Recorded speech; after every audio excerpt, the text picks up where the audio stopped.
So last week we started looking at this idea of Jesus and the way that he interacted with people.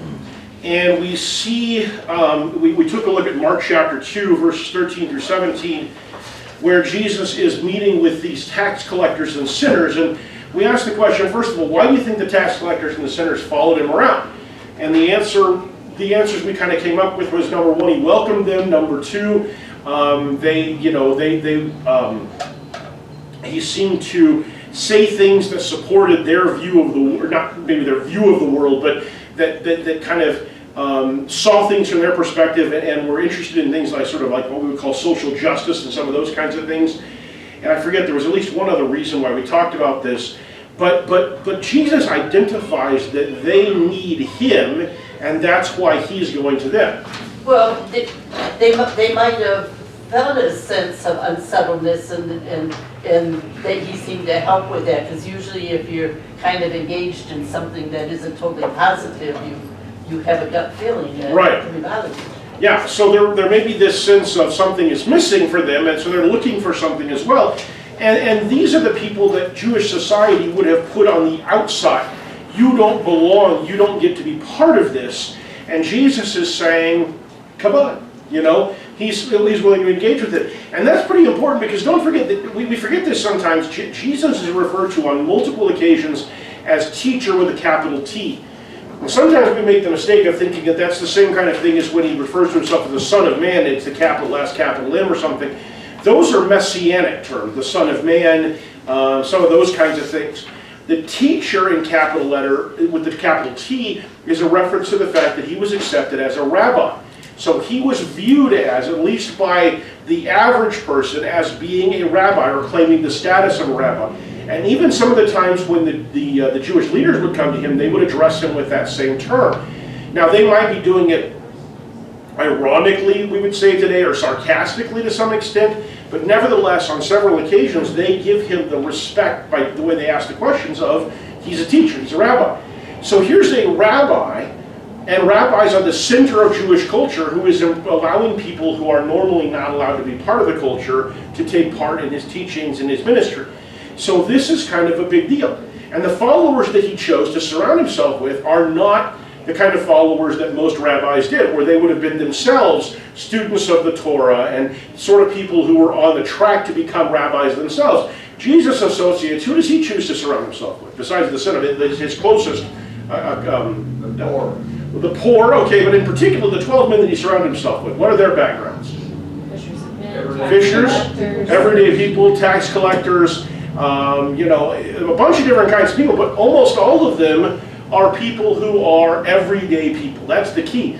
Matthew is probably the most unusual one. Well, the two most unusual ones are probably Matthew being a tax collector, who would have been kind of removed from the ordinary people because of that particular status, and the zealot, I forget, Simon the Zealot, who would have been, I mean, you know, sort of, you know, you think about like the guy who's like the sort of the right wing or left wing nut, that would be basically Simon the Zealot. So when you have the zealot in your actual name, that's definitely an indication that people have a particular view of you. So he's got some people that are surrounding him that are kind of, they cut across society, but they mostly cut across society on the normal guy kind of end of things. And so the people that are looking at him and they're saying, this is a different kind of a teacher. And this teacher accepts as his disciples people who are not the kind of people that our other rabbis choose as disciples, and he chooses to minister to and to fellowship with people who we would never do that with because of their sinfulness or because they're tax collectors and they're associated with the Romans or whatever. So the tax collectors and sinners find this attractive because this is somebody who will actually, you know, let them be there and will teach them and stuff. So then the follow-up question, and I don't think we got into this a lot, but the teachers of the law and the Pharisees begin to say, you know, and I think it's interesting, they didn't ask Jesus himself, they asked his disciples. And I think it's interesting, they didn't want to actually go directly to Jesus. It's more like they're trying to undercut him with his disciples. And so they ask his disciples, why does your teacher eat with tax collectors and sinners? And Jesus hears them saying this, and what is his response to that? What does Mark say that Jesus says in response to that question? He's teaching the one that needs needs the physician. Okay, so he says, I didn't come to call the healthy or the well, I came to call sinners. Or actually, the sick, I should say. Misstating. I'm trying to find Mark 2 here. For some reason, I've decided that 2 comes after 5, and it's not working well. Okay, so yeah, he says, it's not those who are healthy who need a physician, but those who are sick. I did not come to call the righteous, but sinners. What does he mean by that? Does he mean that the Pharisees are free from sin? I think it's more an idea of perception. Who is going to receive it? He hasn't had luck with the Pharisees at all, or very little, and his emphasis has been to the everyday people, and that seems to be who he's really having emphasis with. Okay. And success with. So there's an aspect of success. If you won't listen, then why am I talking to you? You know, why not go talk to people who will listen? What else? What else is he saying, or what's tied up in this? The physician's statement is very accurate in the fact that the people he associates himself with recognize that they are sick and are in need of help. Those who are righteous, the Pharisees, do not feel like they need help, ergo you cannot help them. Okay. You can't, I mean, I guess in theory, you know, for example, if you want to vaccinate somebody, you can hold them down and stick them with a needle, and there's nothing they can do to stop you if you've got enough big guys around to do that. But for the most part, it's very difficult to treat someone who's sick if they won't acknowledge the fact that they're sick.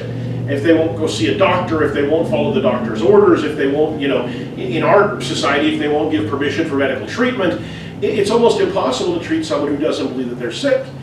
And so as a practical matter, you have to have a willing patient to be really very successful as a doctor. And I think it's interesting that that's the analogy that he chose in particular, because he's not really saying, obviously, the Pharisees, everything's okay with the Pharisees, because there's way too many other times where he talks about all the things that are wrong with the Pharisees. But what he's saying is that these people understand that they're sick, these people know that they need a doctor, and these people are willing to listen to me because of that. And you guys don't. And of course, the irony here, the reality of the law versus Christianity is that the laws, you can make people follow the law, or you can impose consequence. You can't, strictly speaking, make somebody follow the law, but you could kill them if they don't follow the law, for example. So you can make it highly punitive if people don't do what the law says, which means that the righteousness under the law can basically be enforced through threat of sanctions. But the righteousness that's going to come through Christianity, through Christ's death, is not going to be that kind of righteousness. There's no way you can enforce the righteousness of faith on somebody who doesn't have faith. There's nothing you can do about it, because you can't make them have faith, and without faith, as the Bible says, it's impossible to please God. So in a situation that Jesus is helping to create and knows is going to come through him, he needs people. It's necessary that people recognize that they need help and have faith that he can help them, or else there's nothing that can be done. And so, and the truth is, as Paul will make really clear, Jesus makes it clear, but Paul goes even further, if you don't have faith, you really can't please God under the old law either. It's just the Jews had convinced themselves, the Pharisees in particular, that wasn't really true. So we have this situation where the sick are the ones who know that they're sick, and the ones who think that they're well are really not, but there's nothing you can do about it. So when Jesus says, I've come not to call the righteous but sinners, who are the righteous that he's not calling them, or that he's not trying to call? In this case, probably the Pharisees. That would seem most likely. It's not that he's really saying, you know, that they're righteous, but he's saying you don't listen and you think you're righteous, and so you think you don't need what I've got, so there's no point in calling. And then the reverse to it is then the sinners are called because they're the ones that are going to respond. They're the ones that are going to listen.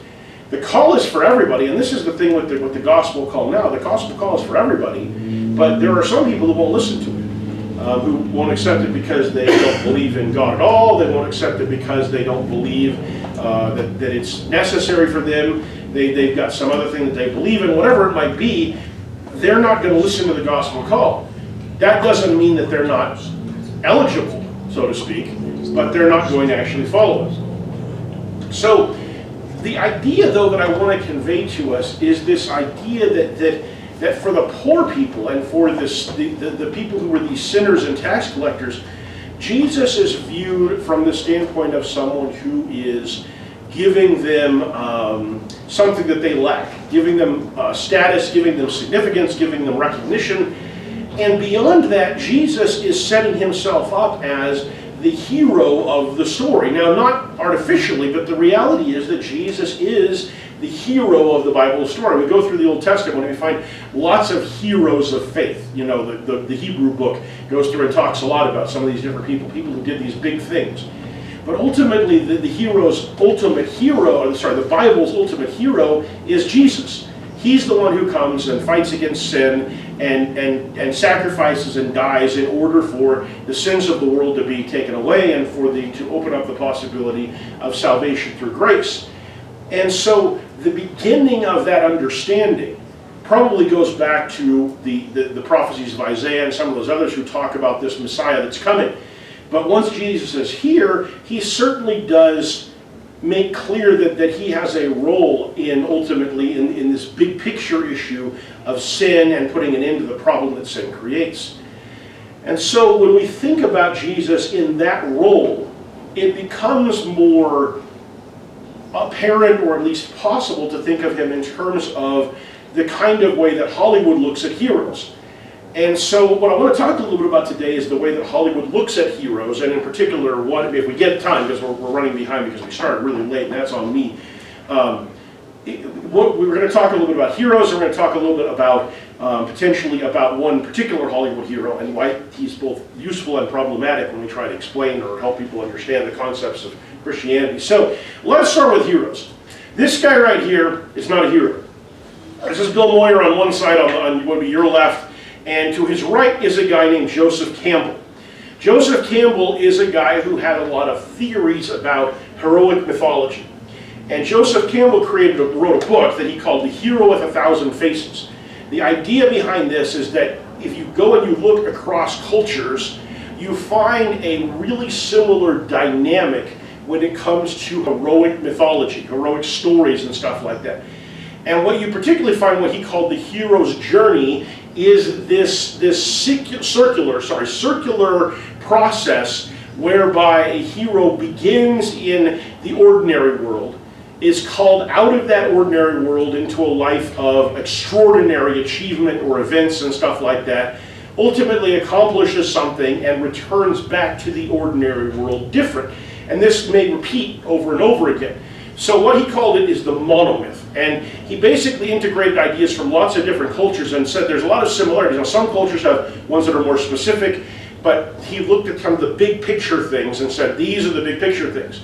And so you start out, and it's easier for me to look up here than it is to look at that little thing there. You start out right here. You start out right here. You start out in the everyday world.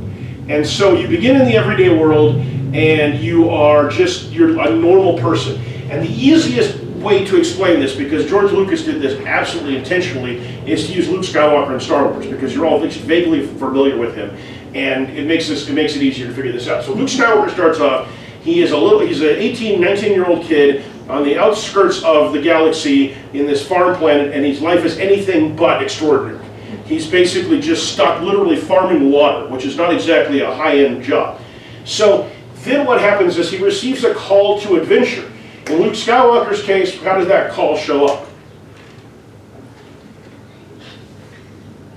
That's what you want. Oh, man, you guys, we're going to have to watch Star Wars. I don't know what else to do. But, okay, so what happens is these two robots show up, and the robot has this hologram in one of them that he projects accidentally that's got this beautiful princess saying, "Help me, Obi-Wan Kenobi, you're my only hope."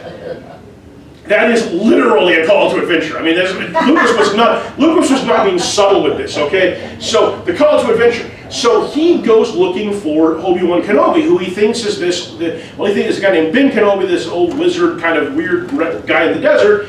Goes out looking for him, gets beat up by some sand people, and the wizard identifies himself as Obi-Wan Kenobi and says to him, by the way, it says on here, mentor may appear. That would be Obi-Wan Kenobi, the mentor. So now we've got the mentor. So the mentor shows up, And what he does is he does several things. First of all, he tells Luke Skywalker that he has a destiny that's bigger than just being on this planet. He talks to him about the Force. He tells him about his father, that his father was a Jedi Knight. He gives him his father's lightsaber. By the way, a really bad idea to hand an energy sword to somebody who doesn't have any idea what it is, but nevertheless, it all works out. And he also says to Luke, you got to come with me to deliver these droids to the princess if you're going to become a Jedi Knight. And Luke's initial response is what? I don't want to be a Jedi. What's that? I don't want to be a Well, his Jedi. initial response is, I got to go back home. My uncle's going to be really mad at me because we've got all this work to do and I didn't know any of the work. So initially, there's a rejection of the call. Again, this refusal of the call that goes on here, okay? Now, what happens then, of course, is that a circumstance, there's resistance initially, but a circumstance forces the hero's hand. In this case, it's the murder of his aunt and uncle by the Imperials. So now Luke commits to the hero's journey and goes with Obi-Wan Kenobi. This is that first threshold. Okay, the next one is then it's road of trials, and you begin to encounter what Campbell calls guardians. Guardians are the bad guys, but they are lower level people that are kind of a little bit of a threat, but not a really serious threat for the hero, which are who in Star Wars? Stormtroopers are the guardians. They can't hit anything. They look kind of scary, but they're not really serious threats. Okay, so these are the guardians. Okay, so you have a series of challenges and tests, and you go through and you can see, rescuing the princess and different things like that. You have these different things, and then ultimately what you end up with is a series of ordeals. This is the lowest point that you're at, and you could argue in the original Star Wars movie that would most likely be after Obi-Wan Kenobi gets killed, and they're setting up this whole process of destroying the Death Star, and then eventually you actually have the achievement. The hero overcomes the thing. In many cases, the hero may actually die and be reborn. In Star Wars, it doesn't happen that way, but notice that Luke Skywalker destroys the Death Star and flies out of an explosion, so there's a very real sense of sort of this rebirth going on. And then you have, this process of returning back to society, and the adventure starts all over again. You can also look at the original 3 movies of Star Wars as being themselves a larger version of this particular monomyth.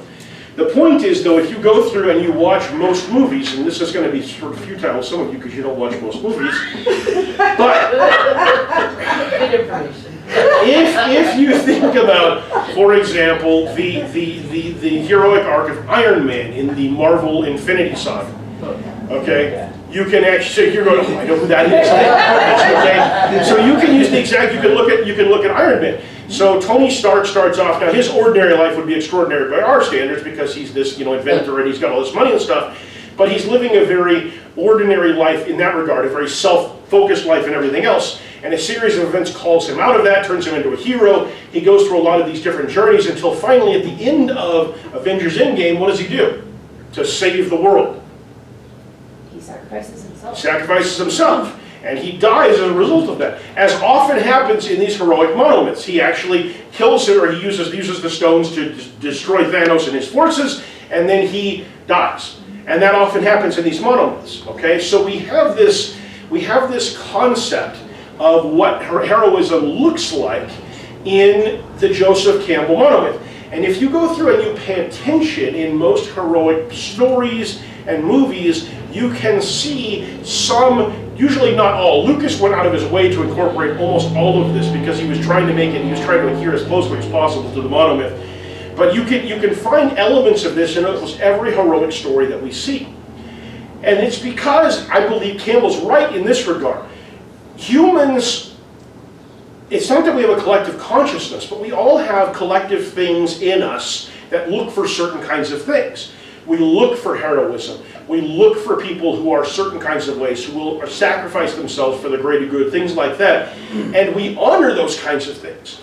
And so when we go looking for stories that are something to entertain ourselves with, we're oftentimes looking for something like this, with these ideas built into it. And in many ways, you can see where some of these ideas come from biblical characters as well.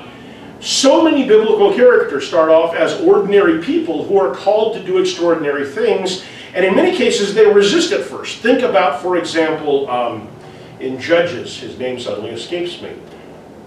Gideon, that's the one. Gideon starts off, when the angel appears to him, what is he doing? Threshing wheat. I was going to say, if you can't remember this one, that's a whole different level of progress. Threshing wheat. Where is he threshing wheat? In the wine cellar. Okay, so he's basically doing it in secret because he's afraid of the people who've invaded Israel. So very, very ordinary. And when the angel first tells him to go do this thing, what does he want? What does he ask the angel for? A sign. Signs. I want some proof. I'll do it if I have to, but I need some proof that you can actually back me up on this. And so we see that there again, we see this call to adventure. We see this, Now again, I'm not trying to say that the monomyth defines the Bible. What I'm saying is that in many ways we can see some of the elements of the monomyth and how they draw on things that we see in the Bible. So the notion of heroes and of the journey of heroes and the process of heroes is something that does have, or that is in some ways reflective of things that we see in the Bible. Which is one of the reasons why people do, and the stories of the Bible resonate with people, is because we look for things like that. We look for people who sacrifice and people who do big things and stuff like that.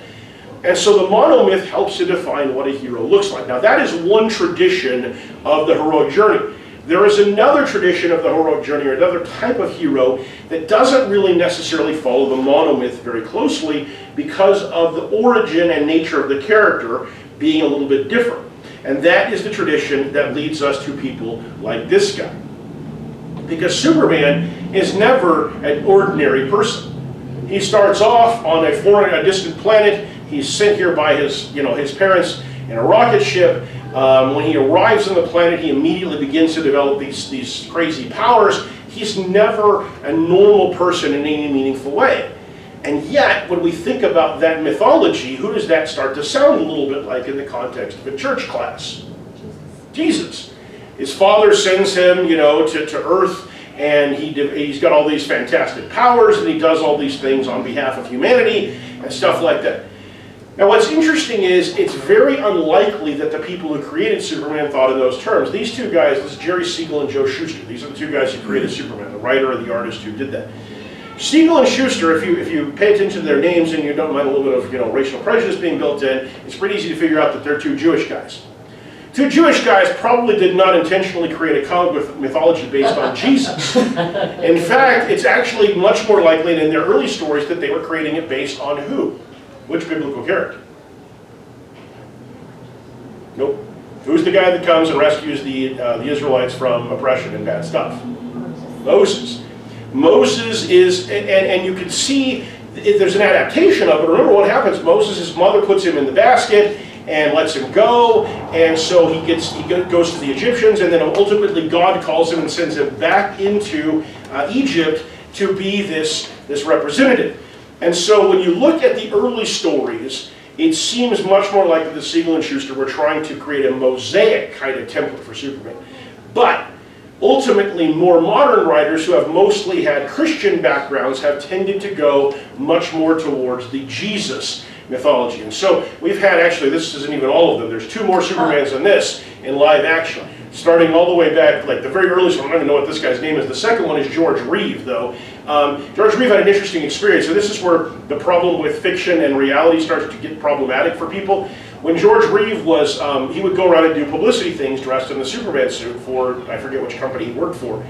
And on one particular occasion, a little kid pulled out a gun that he'd gotten from his parents, a revolver, and pointed it at him because he believed he was Superman and the bullets would bounce off of him. And Reeve had to sort of talk him down from that, from shooting him, and it turned out it really was loaded. He really would have potentially killed him if he'd shot him. So the problem with the people blurring the lines between fiction and reality is a very real problem that we see, and we continue to see it today, and it's something we're going to talk about in other contexts later on. But all of these people, all these men have at one time or another played Superman in a live action role. And like I said, there's actually two more now. Yes? This is just a slight aside, but what was his name again? Which one? Reeve? The second one. George Reeve? And then followed by Christopher Christopher Reeves. Oh, Yes, oh. it's a total coincidence, They have but the yes. same clap in the chin, too. Well, that's because if you look on there, a lot of the Superman characters do, because that's how he's drawn, and so there's a deliberate effort to pick Yeah, the people last one, too. who physically look like him. Probably Christopher. What's interesting is the side effect of this is Christopher Reeve was so iconic. Christopher Reeves was so iconic as Superman, the third guy in there, in the first color movies that had him in it, that the artists in the comic book began to draw Superman in the comic book to look like him. And the result then is that other Supermen since then have tended to look like him because you're trying to make sure that they actually, you know, measure up to what everybody thinks that Superman is supposed to look like. So you get that kind of this weird like cyclical thing going on. So you had different ways of approaching the Superman mythology. You've had different ways of approaching the storytelling and different ways of, you know, whether it's television versus, you know, a movie. Movie is a self-contained story, whereas television tends to be, you know, we want to prolong this, and so different approaches to these things. But pretty consistently throughout these different things, you see this same idea of this mythology. And we can see it in the preview for the trailer for the original 1978 Superman movie starring Christopher Reeve, which, if I'm lucky, is going to play. All right, all by itself. Look at that. My friends, I'm not given to wild, unsupported statements. And I tell you that we must evacuate this planet immediately. Jor-El, be reasonable.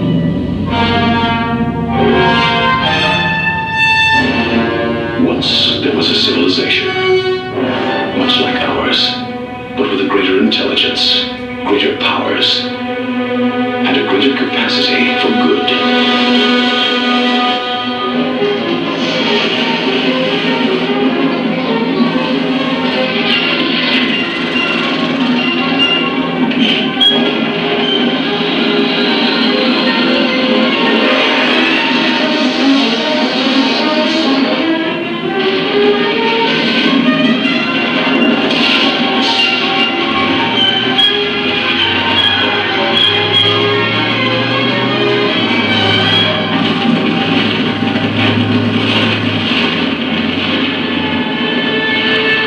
Tragic moment, that world was destroyed. But there was one survivor.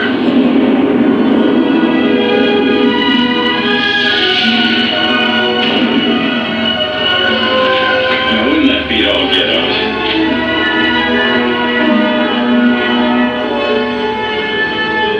Because of the wisdom and compassion of Jor-El, because he knew the human race had the capacity for goodness, he sent us his only son. His name is Kal-El. He will call himself Clark Kent. But the world will know him as Superman.